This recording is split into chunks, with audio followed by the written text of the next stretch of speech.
الحمد لله رب العالمين والصلاة والسلام على سيد الانبیاء والمرسلین اما بعد جشن آزادی کے موقع پر موجود ملک کے سپوتوں اور وقار ہند پر مر مٹنے والے دوستوں، آج یوم آزادی ہے جو ہمیں انتھک کوششوں اور بے مثال قربانیوں اور ہندو مسلم اتحادی قوتوں سے حاصل ہوا ہے۔ آج جو ہمارے دیش کے بچے، جوان، بوڑھے، مرد، عورت اور ہندوستان کا ہر فرد بشر اپنی چال ڈھال، رفتار و گفتار اور مختلف رنگارنگ پروگرام سے اپنے خوشیوں کا اظہار کرتے ہیں۔ آج جو مادر ہند کا ہر ذرہ اور خاک، ہر فرد اور انسان جشن آزادی کی مسرتوں سے سرشار اور آزادی وطن پر نازا و فرحا نظر آتا ہے، یہ ان کا فطری حق ہے اور ملک سے وفاداری کا زندہ ثبوت ہے۔ لیکن آزادی کیا ہے؟ کیا آزادی یہ ہے کہ دوسروں کی خوشیاں چھینی جائے، طاقتور کمزور کو ستائے، کسی کے مذہب اور آئین مذہب سے کھلواڑ کیا جائے، کسی مخصوص افراد کو قانون کی دھجیاں اڑانے کی مکمل چھوٹ ہو، مذہب خاص کے ساتھ تشدد کو روا رکھا جائے، اس کی تعلیم گاہوں کو دہشت گردی کا اڈا، اس میں پڑھنے والے طلبا اور پڑھانے والے علماء کو دہشت گرد قرار دیا جائے، اس کی عبادت گاہوں کو مسمار کیا جائے، اس کی ملک کی وفاداری پر شک کیا جائے، ملک کی آزادی پر اس کے آباء و اجداد کی قربانیوں کو تاریخ سے مٹایا جائے۔ میرے قلب و جگر کے ساتھیوں،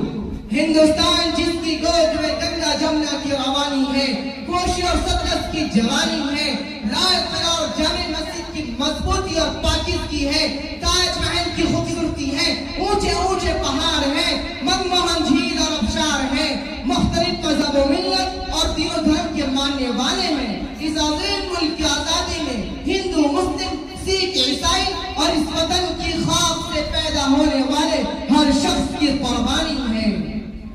وطن کے غیور فرزندوں، اس جنت نشابل ہندوستان سے غلامیت کے دھبے کے مٹانے میں جہاں مہاتما گاندھی، پنڈت جواہر لال نہرو، سردار پٹیل، ڈاکٹر بھیم راؤ امبیڈکر کا اہم کردار ہے، وہی امام الہند مولانا ابوالکلام آزاد، مولانا محمد علی جوہر، بانی تحریک ریشم رومال، شیخ الہند حضرت مولانا محمد الحسن دیوبندی، شیخ الاسلام مولانا حسین احمد مدنی کا عظیم کارنامہ ہے۔ دوستو، میں تاریخ آزادی ہند سے پوچھنا چاہتا ہوں کہ اس ملک کا کون وہ شیر تھا جس کی شہادت پر انگریز نے اعلان کیا تھا کہ ہندوستان اب ہمارا ہے؟ وہ ٹیپو سلطان شہید تھے۔ تاریخ سے پوچھو، جذبہ آزادی سے سرشار ہو کر لندن میں کس نے اعلان کیا تھا؟ یا تو ہمیں آزادی کا پروانہ چاہیے یا دفن کے لیے 2 گز زمین چاہیے، وہ مولانا محمد علی جوہر ہی تو تھے۔ اے تاریخ ہند، ذرا ہمیں بتا، کس مرد مجاہد نے سر پر کفن باندھ کر انگریز جس کو للکارتے ہوئے کہا تھا کہ میں نے کل انگریز کی نوکری کو حرام قرار دیا تھا، ابھی بھی میری یہی رائے ہے اور کل بھی میرا یہی فتویٰ ہوگا؟ یہ مولانا حسین احمد مدنی ہی تو تھے۔ اے سرزمین ہند، سنا تم نے، یہ ہے ہماری وفاداری کی تاریخ، لیکن سنو، اب بھی ہم تمہارے وہی وفادار ثبوت ہیں، ہمارے وہی حوصلے اور وہی جگر ہے کہ اگر کوئی ناپاک قدم تیرے سینے پر ڈالنا چاہے گا ہم اس کے پاؤں کاٹ ڈالیں گے، کوئی انگشتمائی کرے گا ہم اسے ہلاک و برباد اور قاضیانہ عبرت بنا دیں گے، چاہے وہ امریکہ ہو یا روس، فرانس ہو یا برطانیہ، چین ہو یا پاکستان، ہمیں کسی کی پرواہ نہیں، کیونکہ توپوں اور ٹینکوں سے ٹکرانے کا حوصلہ ہمارے اندر موجود ہے۔ ملک کے علومان اور وقار و شان پر جان کی بازی لگانا ہمارا ایمان ہے، اور یہی سبق ہمیں اول دن سے مدرسے میں ملتا ہے کہ جب تک جان میں جان ہے، جسم میں سانس ہے، تب تک وطن کی حفاظت کرنا ملک کی محبت اور ایمان کی علامت ہے۔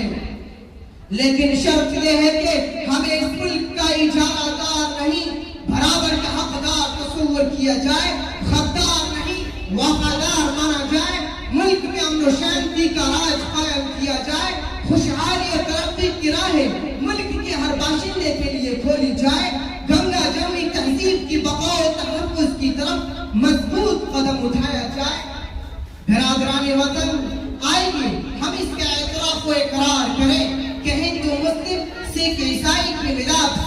وطن کی آزادی ہوئی ہے اور اسی عظیم اتحاد میں ملک کی ترقی بھی ممکن ہے۔ اللہ سے دعا ہے کہ وہ ہمارے اس جنت میں شامل ہندوستان کو امن و امان کا گہوارہ، ترقی کا بلند مینارہ اور آپسی اخوت و محبت کا نمونہ بنائے۔ ہندوستان زندہ باد، یوم آزادی